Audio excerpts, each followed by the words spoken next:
É muito bom estarmos juntos para contemplarmos as extraordinárias lições que a palavra de Deus nos traz.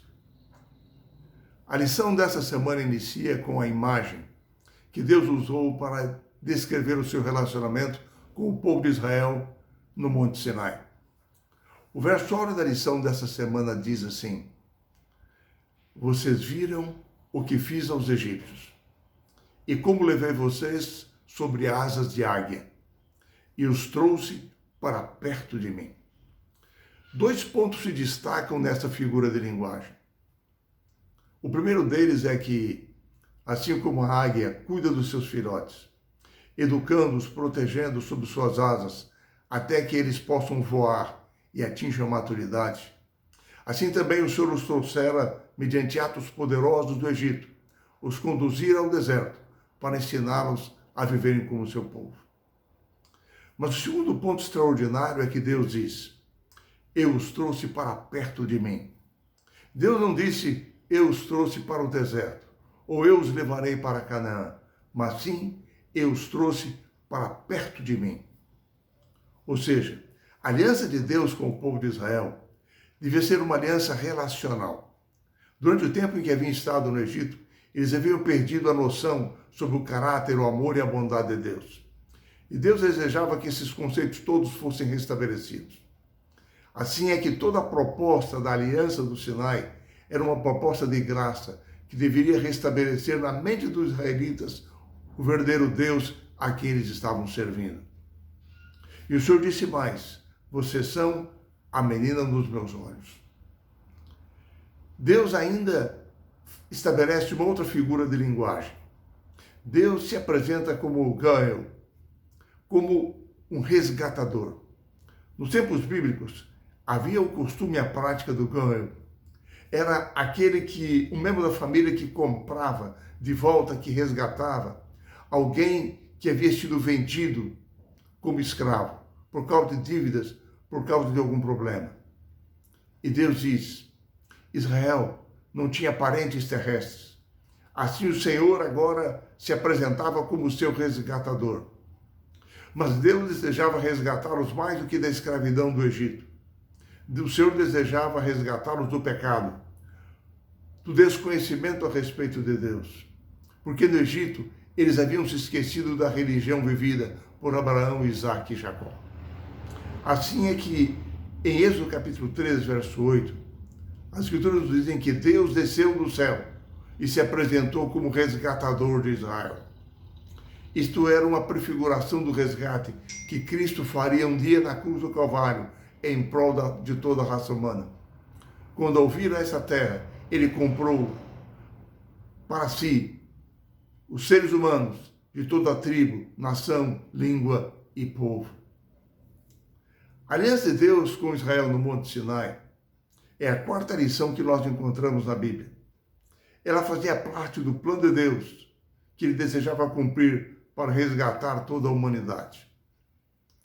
O Novo Testamento faz uma análise dizendo que a aliança de Deus, o concerto eterno de salvação, foi preparado pelo Senhor antes da criação do mundo. Quando Adão e Eva pecaram, o Senhor lhes apresentou o plano de que deles nasceria um descendente da mulher, que destruiria o poder de Satanás e que restauraria todas as coisas. Essa aliança foi repetida a Noé, e a Abraão Deus prometeu que da sua descendência seria o Messias, que a sua descendência habitaria na terra de Canaã, e de que o Messias viria para salvar todas as nações. Assim é que Deus dirigiu a história de tal modo que, ao trazer o povo de Israel do Egito para Canaã, ele estava cumprindo o seu eterno plano, o seu eterno concerto de salvação para a humanidade. A lição nos apresenta, a partir de terça-feira, a sequência de eventos que ocorreram por ocasião da aliança do Sinai, destacando que a construção do santuário visava apresentar a eles que o Senhor desejava livrá-los mais do que do Egito, desejava livrá-los do pecado. Assim é que cada rito, cada tipo, cada símbolo do santuário apontava para o plano de salvação de Deus em prol da humanidade. Quando Deus os chamara do Egito, o Senhor pedira que todos aqueles que aceitaram o seu chamado para saírem do Egito e irem para a terra prometida, deveriam passar o sangue do Cordeiro Pascual no umbral das suas portas. Assim, o chamado para saírem do Egito foram chamados de fé. A experiência de travessia do Mar Vermelho foi uma experiência de fé. A experiência do maná no deserto era uma experiência de fé. Assim, toda a aliança de Deus com Israel foi uma aliança de fé.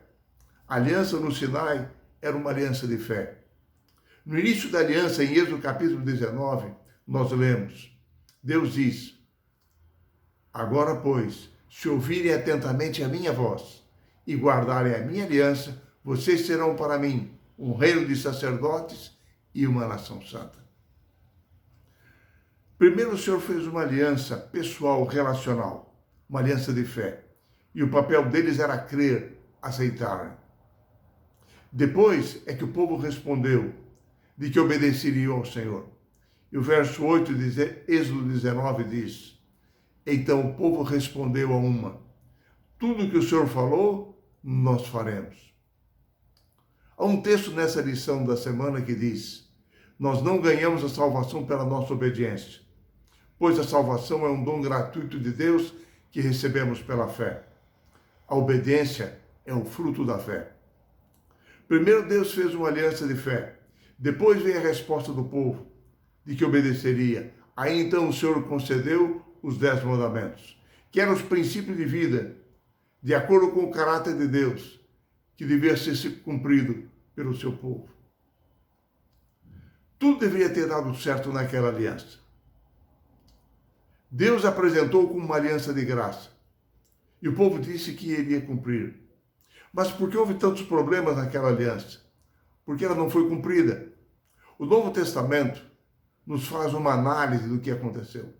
O apóstolo São Paulo, na carta aos Hebreus, nos diz que, primeiro, Israel não entendeu o propósito da aliança, que ela era relacional, e deixaram a sua comunhão com Deus. Em segundo lugar, ele diz que eles passaram a buscar viver de acordo com a sua visão sobre justiça e sobre salvação. Diz Paulo que, em lugar de viverem pela fé, eles imaginaram que era suficiente obedecerem à lei, que essa era apenas a sua parte a cumprir naquela aliança, e que assim eles desenvolveram um senso próprio de justiça, segundo o apóstolo. Pensavam que podiam ser salvos por suas próprias obras, e não se preocuparam mais com o propósito relacional da aliança. Deixaram de seguir ao Senhor, deixaram de amá-lo e de obedecê-lo. Passaram a acreditar que a obediência havia se tornado o meio da sua salvação, e não o resultado da salvação que haviam recebido. E assim deixaram a sua comunhão com Deus. Em tudo que nós fazemos, diz Paulo, a fé deve ser o fundamento. As nossas obras, por mais sinceras que sejam, não podem nos salvar, não podem nos qualificar para a salvação. As verdadeiras obras são as obras da fé, aquelas que resultam da nossa comunhão com Deus, Cristo vivendo em nossa vida através de nós. Assim, Paulo diz que os israelitas perderam a visão de que o propósito da lei não era salvá-los, mas sim revelar o caráter do Deus a quem eles serviam. Assim, a lei devia mostrar a eles a direção a tomarem na vida, mas em comunhão com Deus, como povo santo do Senhor, pela fé, sob a sua guia, sob a sua liderança. O apóstolo Paulo destaca assim os problemas que foram decorrentes desta perda de visão de Israel a respeito da aliança que o Senhor fizera com eles no Sinai. Paulo diz que, deixando de lado o relacionamento pessoal com o Senhor, proposto na aliança, eles viveram em constante afastamento de Deus. Eles perderam a comunhão com o Senhor e tornaram-se rebeldes em relação a Ele. E assim, afastados de Deus, era-lhes impossível obedecer à lei do Senhor, porque ao ser humano é impossível obedecer à lei, afastados de Deus. Assim, diz Paulo, eles estabeleceram as suas próprias leis, tornaram-se legalistas em obediência formal, no espírito de escravidão a regras e costumes. Paulo diz também que a aliança devia ser para eles uma bênção. Se vivessem pela fé no Senhor, a aliança não se tornaria como se tornou um fardo, um peso para eles. Então Paulo diz, Eles entraram na terra prometida, porém, eles não chegaram nunca a entrar no descanso de Deus. Não viveram pela fé, porque não entenderam a verdadeira natureza da aliança, que era uma natureza de graça. Eles a corromperam num sistema de salvação pelas obras. Assim é que, enfim, na lição desta semana, nós aprendemos duas importantes lições. A primeira delas é que ao aceitarmos o convite de Deus para nós, para entrarmos em aliança com Ele, nós o fazemos pela fé. Quando nós nos convertemos, nós não nos tornamos apenas robôs do Senhor. Não apenas aprendemos textos bíblicos, cantamos, oramos, fazemos isso ou aquilo. Não. O cristão é alguém que age, interage, espontânea e livremente com o Senhor, por amor e pela fé. O cristão, ele obedece a Deus por amor, por graça. O conceito cristão, o conceito bíblico de obediência, é diferente da ideia que normalmente temos de obedecer a alguma lei, a algum costume. Não. Na palavra de Deus, obedecer somente é possível quando pela fé entramos em relacionamento com Deus. Permitimos que o Espírito Santo atue em nossa mente. E aí então, transformados, nós passamos a sentir vontade, o desejo de alegremente fazermos a vontade de Deus. Vivemos em harmonia e em comunhão com Ele. Obedecê-lo. E desse modo, obedecer torna-se um privilégio, uma bênção, uma proteção nesse mundo de pecado.